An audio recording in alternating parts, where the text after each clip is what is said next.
திருப்பதியில் இருந்து வடக்கில் 38 கிலோமீட்டர் தொலைவில் அமைந்துள்ளது வாயுத்தளமான ஸ்ரீகாளஹஸ்தி ஆலயம். இந்த ஆலயம் புதைத்து வைத்திருக்கும் ஆலய வரலாற்றில் ஆன்மீகமும் அறிவியலும் இரண்டர கலந்தே உள்ளன. முதலில் புராண கதையை நாம் இங்கு தெரிந்து கொள்வோம்.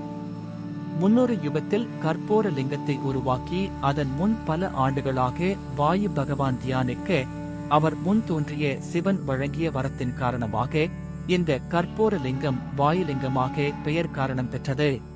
ஸ்ரீகாளஹஸ்தி மலைக்கு தென் கைலாயம் எனும் சிறப்பு பெயரும் உண்டு. அதன் பின்புறத்தில் இருவேறு வரலாறுகளும் உண்டு.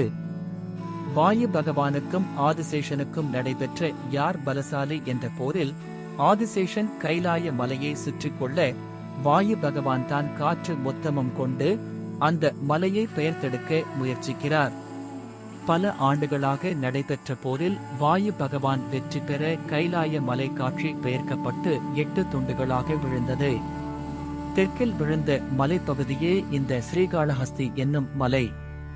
மேலும் சிவனுக்காக அழகிய கைலாயம் மலையை பிரம்மா உருவாக்கிக் கொண்டிருந்த தருணத்தில் ஒரு சிறு பகுதி கைலாயத்திலிருந்து உடைந்து தென் பகுதியில் விழுந்து ஸ்ரீகாளஹஸ்தி மலையானது எனவும் இந்த மலைக்காக சொல்லப்படும் வரலாறு ஒன்று. ஸ்ரீகாளஹஸ்தி எனும் பெயரில் இன்னும் பல வரலாறுகள் உண்டு. பல 100 ஆண்டுகளுக்கு முன்னர் காடாக இருந்த இந்த இடத்தில் வீற்றிருந்த சுயம்புலிங்கம் மழையில் நனையாதிருக்க தன் உமிழ்நீர் கொண்டு சிலந்தி ஒன்று வலையை உருவாக்கி வழிபட்டு வந்தது. வானிலிருந்து இடித்து ஒரு பெரும் இடியில் அந்த சிலந்தி வலை பற்றி எரிந்து கொண்டிருக்க கவலை கொண்டு அந்த தீயில் விழுந்து தனது உயிரையும் மாய்த்துக் கொண்டது சிலந்தி. அதேபோல் தன் மாணிக்க கற்களை கக்கி நாகம் ஒன்று அர்ச்சனை செய்து வழிபட்டு வந்தது. அதே சமயம் அங்கிருந்த யானை ஒன்று தினமும் ஆற்று நீரை எடுத்து வந்து தும்பிக்கை மூலம் லிங்கத்திற்கு அபிஷேகம் செய்து வழிபட்டு வந்தது. இதனால் கோபமுற்ற அந்த நாகம் யானையின் தும்பிக்கை உள்ளே சென்று அபிஷேகம் செய்ய முடியாதபடி அழைத்துக் கொண்டது.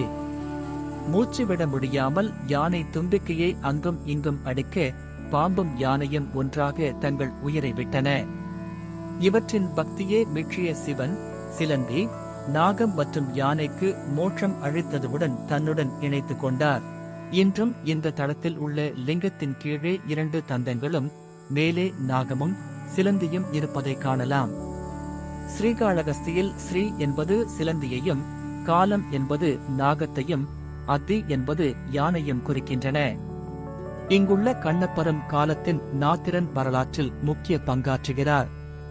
ஒரு சமயம் காட்டில் உள்ள லிங்கத்திற்கு அந்தணர் ஒருவர் தினமும் பூஜைகள் செய்து வந்தார். ஒரு நாள் காலை வந்து பார்க்கையில் சிவபெருமான் முன்பு பன்றிக்கரை படைக்கப்பட்டிருப்பதைக் கண்டு அதிர்ச்சிக்கு உள்ளானார். கவலையில் துளைத்த அந்தணருக்கு அசரீரியாய் உழைத்த இறைவன், நாளை யார் இதை செய்கிறார் என்பதை மறைந்திருந்து பார் என்று கூறினார். அந்தணரும் அடுத்த நாள் தன்னுடைய பூஜையை முடித்த பிறகு ஒரு மரத்தின் பின்பு ஒளிந்து கொண்டு பார்த்து கொண்டிருந்தார். அந்த சமயம் அங்கு வந்த ஒரு வேடன் தான் வேட்டையாடி கொண்டு வந்த மானை சிவலிங்கத்திற்கு படைத்துவிட்டு தன் வாயை கலசமாக கொண்டு அருகில் இருந்த சொர்ணமுகி ஆற்றில் இருந்து நீரை எடுத்து வந்து அபிஷேகம் செய்தான். அந்த நேரம் லிங்கத்தின் ஒரு கண்ணில் இருந்து இரத்தம் வர தன்னுடைய கண்ணை பெயர்த்து எடுத்து அங்கு வைக்கிறான். இரத்தம் நிற்கிறது. சிறிது நேரத்தில் மற்றது கண்ணில் இருந்து இரத்தம் பெருக்கெடுக்க தன்னுடைய மறு கண்ணையும் நோண்ட துணிகிறான். 2வது கண்ணையும் எடுத்துவிட்டால் எடுத்த கண்ணை எங்கே வைப்பது என்று தெரியாதல்லவா? அதனால் தன்னுடைய கால் கட்டை விரலை எடுத்து லிங்கத்தின் கண்ணில் அடையாளமாக வைத்து தன்னுடைய கண்ணை பெயர்த்து எடுக்க அவன் முன் தோன்றிய சிவபெருமான் அவன் கண்களை திருப்பித் தந்து தென்னப்பண்ணனும் வேடனை கண்ணப்பனாக உலகிற்கு அடையாளப்படுத்துகிறார். கோவிலின் வரலாறு இவை இருப்பினும் சிவன் எனும் ஆதியோகி நமக்கு எடுத்து உரைக்கும் கருத்து ஒன்றுதான். சிலந்தி ஆயினும் நாகமாயினும் யானையாயினும் மனிதனாயினும் அவர்களின் பக்தி எனும் இறைநிலை ஒரே குறிக்கோளை கொண்டது.